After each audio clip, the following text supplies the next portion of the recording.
Hi everyone, myself Dr. Rajan Prasad KN, consultant urologist at Sanaira Hospital, Kengeri, Bangalore. ಇವತ್ತು ನಾವು urinary bladder cancer ಬಗ್ಗೆ ಮಾತಾಡೋಣ. ಇದು ಯಾರಲ್ಲಿ ಕಾಣುತ್ತೆ, ಹೆಂಗಾಗುತ್ತೆ, ಯಾವ ಥರ ಸಿಂಪ್ಟಮ್ಸ್ ಬರುತ್ತೆ, ಮತ್ತು ಅದು ಏನು ಟ್ರೀಟ್ಮೆಂಟು, ಮತ್ತು ಡಯಾಗ್ನೋಸ್ ಮಾಡೋದು ಹೆಂಗೆ ಅಂತ ಎಲ್ಲನೂ ಇವತ್ತು ತಿಳಿಸ್ಕೊಡ್ತೀನಿ ನಿಮಗೆ. ಇದು ಯೂಶ್ವಲಿ ಯೂರಿನರಿ ಬ್ಲಾಡರ್ ಕ್ಯಾನ್ಸರ್ ಅನ್ನೋದು ಯೂಶ್ವಲಿ 50 ವರ್ಷದ ಮೇಲ್ಪಟ್ಟವ್ರಿಗೆ ಯಥೇಚ್ಛವಾಗಿ ಕಾಣಿಸ್ಕೊಳ್ಳುತ್ತೆ. ಬಟ್ ಒಂದೊಂದು ಟೈಮ್ ಏನಾಗುತ್ತೆ, ಈ 20 ಇಯರ್ಸು 30 ಇಯರ್ಸಲ್ಲೂ ಕಾಣಿಸ್ಕೊಳ್ಳುತ್ತೆ. ಬಟ್ ಕ್ಯಾನ್ಸರ್ ಅನ್ನೋದು ಸ್ವಲ್ಪ ಕಮ್ಮಿ ಇರುತ್ತೆ ಅವ್ರಿಗೆ. ಅದಕ್ಕೆ ನಾವು ಬಿನೈನ್ ಟ್ಯೂಮರ್ಸ್ ಅಂತ ಹೇಳ್ತೀವಿ.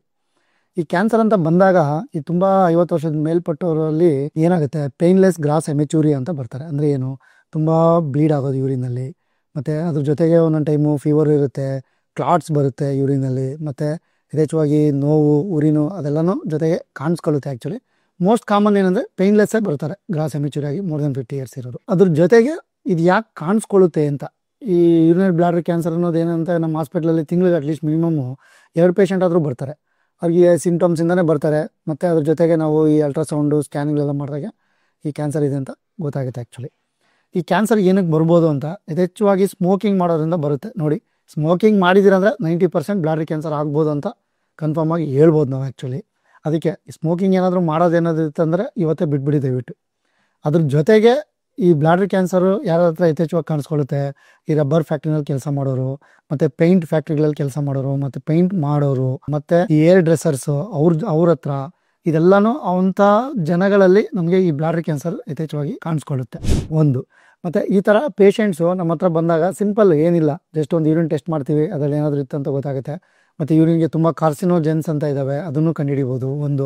ಮತ್ತು ಎರಡನೇದು, ಈ ಕ್ಯಾನ್ಸರು ಯೂರಿನ್ ಅನಲೈಸಿಸ್ ಮಾಡಿದಾಗ ಇಮ್ಯುನೋ ಕೆಮಿಸ್ಟ್ರಿ ಟೆಸ್ಟ್ ಅಂತ ಬರುತ್ತೆ, ಆ ಟೆಸ್ಟ್ನ ಮಾಡಿನೂ ನಾವು ಕಂಡುಹಿಡ್ಕೋಬೋದು ಇದನ್ನು ಒಂದು. ಮತ್ತು ಸಿಂಪಲಾಗಿ ಅಲ್ಟ್ರಾಸೌಂಡು ಮತ್ತು CT ಸ್ಕ್ಯಾನ್ ಮಾಡೋದ್ರಿಂದ ಬ್ಲಾಡರ್ ಕ್ಯಾನ್ಸರ್ ಎಲ್ಲಿದೆ ಅಂತ ಗೊತ್ತಾಗುತ್ತೆ ಒಂದು.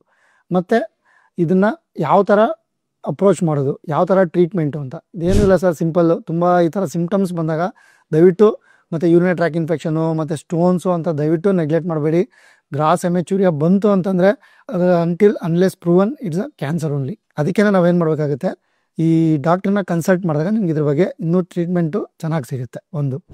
ಮತ್ತು ಎರಡನೇದು, ಈ ಥರ ಟ್ರೀಟ್ಮೆಂಟು ಅರ್ಲಿಯಾಗಿ ನಿಮ್ಮ ಸಿಂಪ್ಟಮ್ಸ್ ಬಂತು, ಸಡನ್ನಾಗಿ ಡಾಕ್ಟ್ರ್ ಹತ್ರ ಬಂದ್ರಿ, ಅದನ್ನೆಲ್ಲ ಡಯಾಗ್ನೋಸ್ ಮಾಡಿ ಏನಾದರೂ ಟ್ಯೂಮರ್ ಇತ್ತು, ಅದು ಕ್ಯಾನ್ಸರ್ ಅಂತ ಡಯಾಗ್ನೋಸ್ ಆಗೋಕ್ಕಿಂತ ಮುಂಚೆನೇ ನಾವು ಅದನ್ನು ಸ್ಟೇಜ್ 1ನಲ್ಲೇ ತೆಗೆದುಬಿಟ್ರೆ ನಿಮಗೆ ಬ್ಲಾಡರ್ನ ಉಳಿಸ್ಕೋಬೋದು. ಇನ್ ಕೇಸ್ ನೀವೇನಾದರೂ ಈ ಥರ ಸಿಂಪ್ಟಮ್ಸ್ ಬಂತು, ನೀವು ಅದನ್ನು ನೆಗ್ಲೆಕ್ಟ್ ಮಾಡಿದ್ರಿ, ಹಂಗೆ ಮುಂದಕ್ಕೆ ಹಂಗೆ ತಳ್ಕೊಂಡೋದ್ರಿ, ಅವಾಗೇನಾಗುತ್ತೆ, ನೀವು ಅಡ್ವಾನ್ಸ್ ಸ್ಟೇಜೆಲ್ಲ ಬರ್ತೀರಾ. ಅವಾಗ ನಿಮಗೆ ಸರ್ಜರಿ, ಈ ಎಂಡೋಸ್ಕೋಪಿ ಆಪ್ಷನ್ಸ್ ಅಂತೂ ಇರೋದೇ ಇಲ್ಲ. ಡೈರೆಕ್ಟಾಗಿ ಒಂದು ಕೀಮೊಥೆರಪಿ ಕೊಡ್ತೀವಿ, ಇಲ್ಲ ಎರಡನೇದು ಅಕಸ್ಮಾತ್ ಏನಾದರೂ ಕೀಮೊಥೆರಪಿ ಆಗಲಿಲ್ಲ, ಸರ್ಜರಿಗೆ ಏನಾದರೂ ಆಯಿತು ಅಂದರೆ ಎಂಟೈರ್ ಬ್ಲಾಡರ್ನ ತೆಗಿಬೇಕಾಗುತ್ತೆ. ನರ್ಕ ಥರ ಅನಿಸ್ಬಿಡುತ್ತೆ ನಿಮಗೆ, ಪರ್ಮನೆಂಟಾಗಿ ನಿಮಗೆ ಯೂರಿನ್ನು ಹೊಟ್ಟೆ ಮೇಲೆ ಬರೋ ಥರ ಮಾಡುವಂಥ ಸರ್ಜರಿಗಳು ಉಂಟಾಗ್ಬೋದು. ಅದಕ್ಕೆ ನಿಮ್ಗೆ ಯಾರಿಗೇ ಆಗಲಿ ಯೂರಿನಲ್ಲಿ ಬ್ಲಡ್ ಕಾಣಿಸ್ಕೊಂತು, ಉರಿ ಅಂತ ಅನ್ನಿಸ್ತು, ಪದೇ ಪದೇ ಯೂರಿನ್ಗೆ ಹೋಗ್ತಾ ಇದ್ದೀರಾ, ಎಸ್ಪೆಷಲಿ ಮೋರ್ ದೆನ್ 50 ಇಯರ್ಸ್ ಇರೋರು, ಇವರೆಲ್ಲ ಬಂದು ಎವ್ಯಾಲ್ಯೂಯೇಟ್ ಮಾಡಿಸ್ಕೊಂಡು ಕ್ಯಾನ್ಸರ್ ಇದೆಯಾ ಇಲ್ಲ ಅಂತ ಕನ್ಫರ್ಮ್ ಮಾಡ್ಕೊಳ್ಳೋದು ಆ್ಯಕ್ಚುಲಿ ಒಳ್ಳೆಯದು. Okay, thank you.